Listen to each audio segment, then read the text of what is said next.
If there's one foundation of marketing, it's segmentation. Taking people that are similar in some respect and treating them similarly so that you can have greater profit potential. But where do you get the information to put people in these buckets? We scrape a lot of it off the web. We collect it passively through people's behaviors. What about the really rich stuff, the stuff about people's personalities and attitudes? That's harder to get.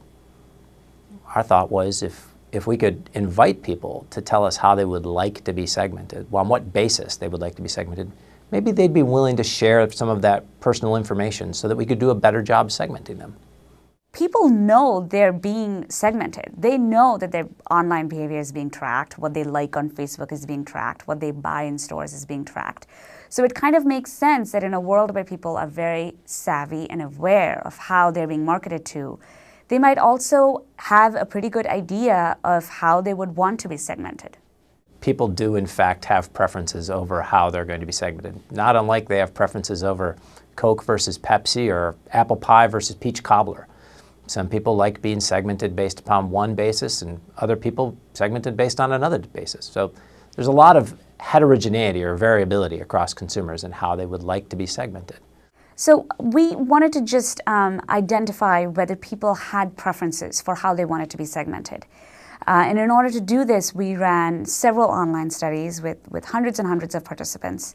And in each study, we essentially gave participants a list of different segmentation bases, essentially different characteristics that are commonly used for segmentation, things like demographics and past purchases and product preferences and stuff like that.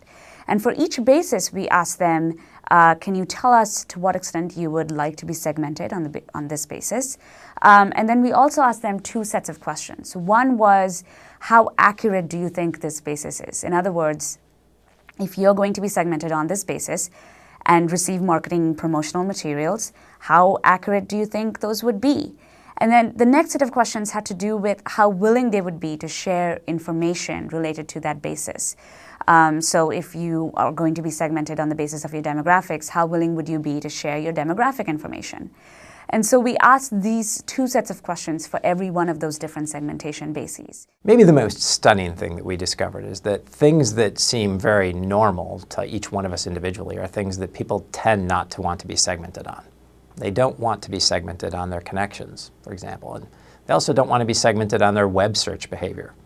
And for the most part, they don't like being segmented based on demographics. So a lot of the things that we're doing to segment people are exactly the things that they don't want to be segmented on. They'd rather not be put in groups based upon their demographics or who they're connected to. We were surprised by that. So far, all we have is people's preferences about how they'd like to be segmented, and then their self-reported statements of their willingness to share. What we'd like to check now is if we can actually really get better and more useful information from consumers if we collect information on their segmentation preferences first.